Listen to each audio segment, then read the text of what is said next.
It's Monday, September 14th. Welcome to Market Foolery. I'm Chris Hill. With me today, Mr. Bill Barker. Good to see you. Good to be here.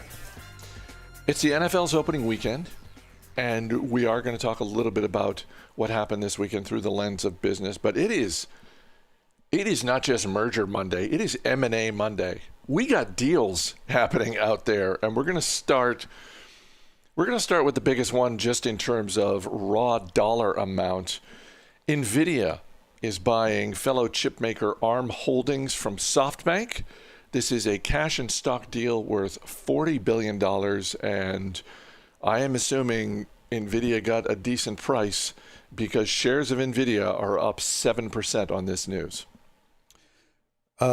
Shares of NVIDIA are up, although the SoftBank ADR is up as well. SoftBank perhaps needs the money after, the recent missteps in some of its investments. The longer story is still a very positive one, but given what may have been occurring with some of their options plays, we don't really know, but it seemed to have perhaps affected the market.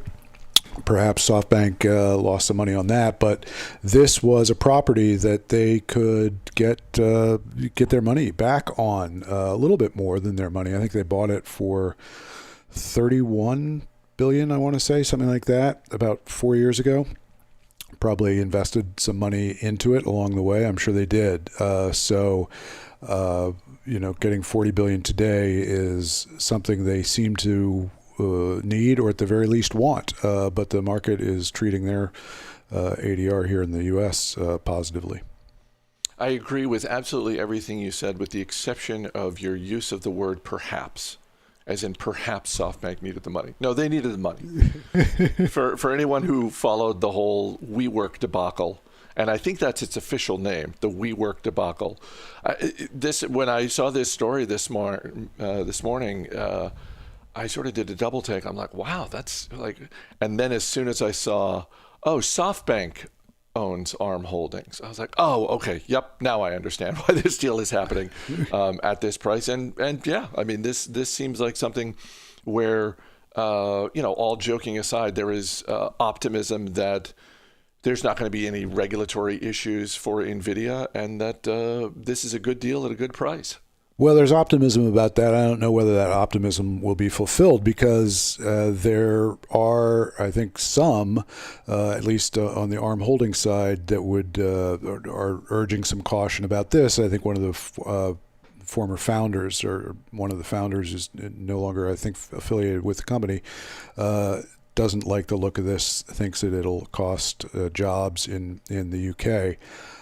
Which is possible. He would know far better than I would. But it's a deal. We focused on the SoftBank side before. Now, to the NVIDIA side, it's a win-win. If SoftBank needs the money, they win on that. NVIDIA, combining their chip excellence with the ARM holding design, which they have. They've got a sort of a place in every mobile device there is, more or less, and that's something that NVIDIA is likely to be able to do a lot with. And I think it's a stock which has been on fire this year. It's doubled, I think, from its January prices, and longer term is an even better story than that. So I think this is a marriage which seems to make a lot of sense for NVIDIA shareholders. Shares of Oracle are up more than 5% on the news that Oracle has won the TikTok sweepstakes. They are not buying TikTok. Instead, Oracle will become TikTok's technology partner in the U.S. Oracle gets a stake in the business and is going to provide TikTok with cloud infrastructure. I understand why this stock is moving up, because the more I think about this partnership, the more it makes sense to me than if Oracle simply bought TikTok outright. And I think that's something that I think I and a lot of other people have had a little bit of a challenge wrapping our head around with the whole, well, TikTok needs to sell its U.S. operations to someone, and then you see the names coming forward, whether it was Oracle or this partnership between Walmart and Microsoft. It's not to knock the people at those businesses. They got smart people at all of those businesses, but it still sort of seemed like, okay, how is this going to work if you buy TikTok? What is it going to do to the product? How are you going to, like all of those obvious questions, as opposed to, hey, this is a partnership. We're going to take a stake. We're going to give you our cloud infrastructure. This one makes a lot more sense to me. Well, having said that, at least let's acknowledge that there are just different questions. Like, what is this partnership exactly? That is not spelled out in any great detail here. It may be a win-win-win, a win for TikTok / China that didn't want to look like they were going to accept being forced into a sale. It appears to be a win for Oracle, which needs something to juice its growth. It's surrounded by a lot of entities in the tech space that are growing far faster than Oracle's sort of low single-digit revenue growth, and really declining growth in several, declining revenues in several of the last few quarters, and also is going to be, if approved, is going to be cited by the administration as a win for fulfilling their desires, whatever exactly they were. So we're still going to need some more information out of this, aren't we? Yes, we got a lot of questions. What does this technology partnership mean if it is not an ownership stake? Having TikTok use, your cloud, okay, that's a thing. They're very fast growing. They're going to need more and more services from Oracle. But I do think that there are additional questions about, does this satisfy the actual stated or whatever the actual desires of the administration are. And of course, people are raising a lot of questions about whether Oracle has been able to get more approval or conditionary approval at this point based on the relationship between the CEO and the president. And how much money is involved? I mean, to the point you made earlier, we don't know how big a stake this is. We don't know how much Oracle is paying. And if it were an outright acquisition of the U.S. operations, presumably we would get that number. And then we'd probably have a better sense of how to judge this deal. So I think broadly, directionally, this makes more sense than an outright acquisition of the operations. That being said, yeah, there is, we could come out in a couple of days and find out an amount of money that collectively we all go, oh, wow, Oracle paid that much? That really seems like an overreach. Or they're being paid some amount. We just don't know. We don't know what this partnership amounts to. I think it at least buys TikTok some time and a claim of goodwill efforts to meet the conditions that had been imposed upon it, and whether this goes through, I think there are a couple more chapters before this one wraps up. Well, let's get to a deal with more concrete details. Gilead Sciences is buying Immunomedics for $21 billion. Immunomedics makes treatments for cancer, and the stock has doubled. So if you're an Immunomedics shareholder, congratulations. You're having a great day because the stock is up 100%. But, and this is something you and I chatted about a little bit this morning, Gilead Sciences shelling out $21 billion. That stock is still up 3%. So for anyone who thinks that maybe Gilead overpaid, at the moment, the market disagrees with that. Yeah, if you want to engage with somebody who's been saying everything is too pricey, the stock market is too high, you now have one additional data point to and say, Gilead disagrees. It found something which it's thought was a bargain at twice the price, or a fair buy at twice the price. And Immunomedics is got essentially one drug, but it's very promising. It's been approved. It's sort of been fast tracked. I won't go through the science because I don't understand it, but I saw in one article today that the therapy, which at this point primarily targets a particular kind of breast cancer and has been approved for treatment there, and trials are still going on. It was sort of fast tracked from phase 2, completed phase 2, and into a phase 3. That the results were so good and so important that it was treating such an aggressive form of cancer that it could be fast tracked and approved before the phase 3 trial was completely finished.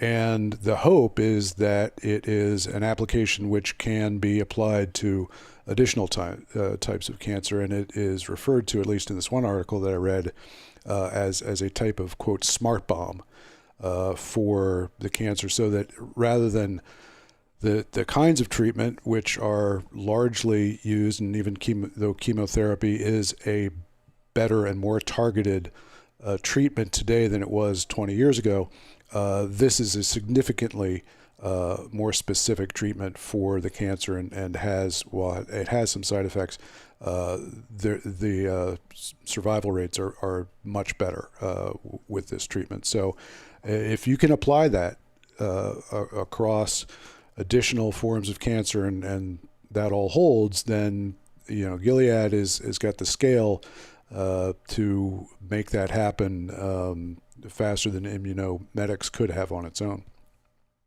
The NFL season kicked off this weekend. Viewership was down a bit compared to the opening weekend last year. Only Kansas City and Jacksonville allowed a limited number of fans inside their stadiums. The rest were empty. And that may be why Anheuser-Busch InBev is cutting its property sponsorships by 25%. This is the paid branding that you see inside stadiums and arenas, the Budweiser fan zone and that sort of thing. And we've talked about this for a while, certainly with Coca-Cola and Pepsi. Now is the time, if you are a large producer of beverages, to seriously put your marketing budget under the microscope, particularly if you are a beverage company that depends on live events. Yeah, you're going to be able to get back in and buy again later at a better price, I think. And one of the problems that Anheuser-Busch has is with the decline of beer sales, and particularly the leading, names, Budweiser, Bud Light, and needing to be in other parts of the market, including craft beers and including hard seltzers and including even wine now for Anheuser-Busch. Really their budget being targeted around Bud and just a very few names, they have to be in other places where the Bud name doesn't get them any business. So their advertising budget needs, I think, an overhaul. They're an outstanding company in terms of thinking about advertising. I can remember being at a Anheuser-Busch presentation many years ago, I've mentioned that before, where the CEO got up and rather than talking about this is how much we're going to grow, this is our strategy, he basically started by showing a bunch of Super Bowl commercials. That was essentially, here's our business. We make great Super Bowl commercials. Invest. And by the way, that was working back then. You don't have the same loyalty. You still have a hell of a lot of loyalty to beer brands, but there are new people coming into the market, younger kids. They're not being raised on beer for their college drinking a lot of the time, and if they are, it's not on Bud. By the same token that they should all be looking at their marketing budgets, they should also be looking at the hard seltzer market. Just based on what I've read, based on watching the next generation of my extended family, yeah, hard seltzer acquisitions should absolutely be in the works for all of these large producers. Yeah, and so given that, we were chatting earlier today about an article covering this that you sent me, which has some quotes by. Shout out to Sports Business Journal. Yeah. Always a good source of news. The Anheuser-Busch InBev Vice President of Partnerships, Beer Culture, and Community, and what a cool job, to be Vice President of Beer Culture. I would just condense the whole thing, and when you're at parties and you're meeting people, you say, I'm Vice President of Beer Culture. But, his job may not be as critical in the near future as the Vice President of hard seltzer culture, if there is such a culture. You seem to know more about it than I do. I don't, although I'm just sort of chuckling because I think we've all, whether we know someone with this title or we've just read a business article where it's like, oh, VP of Partnerships. Yep, seen that plenty of times. VP of Community. Yep, seen that plenty of times as well. Beer Culture, now I just want to know, wait a minute. Did you come up with that name? Was that a job that was posted and you applied for it? Or are you the one this is what my title is going to be? And I don't have a strong opinion either way. I just want to know. Yeah.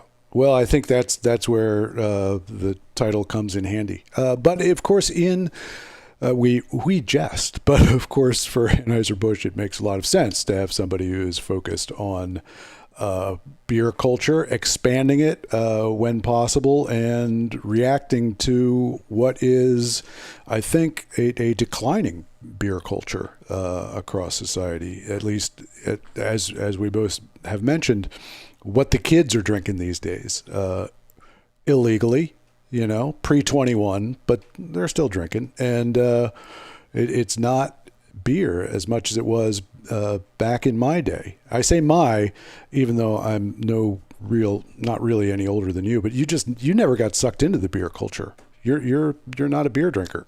Not a beer drinker. Never developed a taste for it. I was saying right before you joined the Zoom call that my experience watching football this weekend, I felt a bit of disconnection watching games that are in empty stadiums. And the only thing I can liken it to is times when I've watched sports that are happening in other countries. There's just some undefinable disconnect that I feel in that case because of the distance. But in this case, it was just a little weird watching games with no fans in the stands. It's not to say I won't try to get used to it because it was nice to watch football again. But that was my experience. Did you get a chance to, or you were probably watching that epic U.S. Open championship? I assume that is why viewership was down 11% year over year, was because of the men's final of the U.S. Open. Went 5 sets. First time it's gone to a tiebreaker in the 5th set of the final of the men's. So, America is still talking, still trying to recover from the massive adrenaline expense that everybody went through. So and not just a 5th set tiebreaker. Am I correct that history was made that it's the first time in the men's final that someone has been down 2-0 and came back to win? It may be in the Open era. In the Open era, okay, that's possible, and I mean that had happened in the semi as well. But it's a rare event and exciting, kind of exciting. I mean, the tiebreaker was not the best tennis that either of these guys played during the match. But is it possible they were tired? Yes. Yes. Okay. After 4.5 hours, very possible. So I didn't see that much football, and one of the reasons for that was that my Eagles were playing some football team from Washington, and that's their name, right? Yes, the Washington football team. Some football team from Washington. Yes. And the Eagles frittered away an early lead, and I don't know. Glad I'm not listening to Philly Sports Talk Radio today, because there's a lot of hostility going around there, I'm sure. That sounds like fun. Let's wrap this up, and then we can go listen turn on WIP. Bill Barker, thanks for being here. Thanks for having me. As always, people on the program may have interest in the stocks they talk about, and the Motley Fool may have formal recommendations for or against, so don't buy or sell stocks based solely on what you hear. That's going to do it for this edition of Market Foolery. The show is mixed by Dan Boyd. I'm Chris Hill. Thanks for listening. We'll see you tomorrow.